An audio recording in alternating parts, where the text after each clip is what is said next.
Mais notre responsabilité à nous, on doit continuer à essayer de la retrouver dans ce que nous avons fait de cette orthodoxie qui a pu un jour être si inspirante et qui aujourd'hui est si dégoûtante.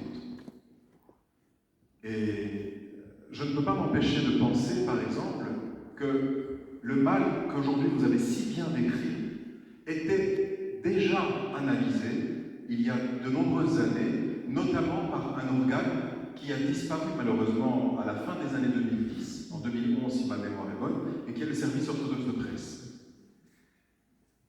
Et c'est un organe qui avait déjà, dès le début des années 2000, appris à analyser combien il y avait un risque incoatif dans la négation des droits humains dans la bouche de la plupart des responsables orthodoxes des pays post-communistes.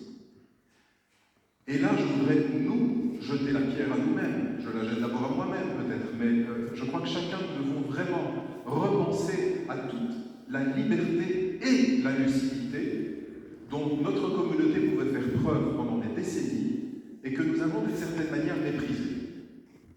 Nous n'avons pas pris la juste dimension de ce que dénonçait déjà à cette époque. Alors, le SOP se faisait certainement le relais d'autres analystes. On sait qu'il y avait évidemment une personnalité centrale et extrêmement lucide dans la personne de Jean Chécal dans ce SOP et aussi des autres collaborateurs qu'il avait autour de lui. Je pense aussi à Antoine Nivière qui lui a succédé à la rédaction en chef de ce formidable organe de l'Église, qui était en dialogue aussi avec le monde, qui essayait de dire l'orthodoxie de manière intelligible au public francophone. Chose qu'aujourd'hui on n'essaye plus du tout de faire, on se complaît dans le carnaval, aujourd'hui quand on est orthodoxe.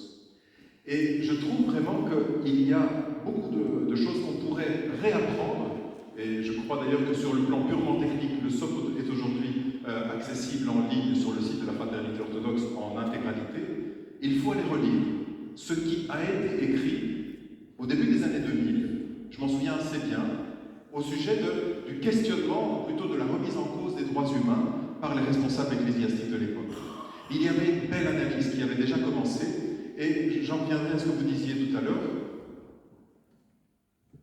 Nous avons eu, et nous sommes toujours libres, par rapport à beaucoup d'autres frères et sœurs en Christ qui sont dans d'autres pays, et qui pour des raisons valables ou non valables ne sont pas aussi libres que nous. Quand nous avons la liberté, je crois que nous devons la considérer comme un véritable service, comme un don.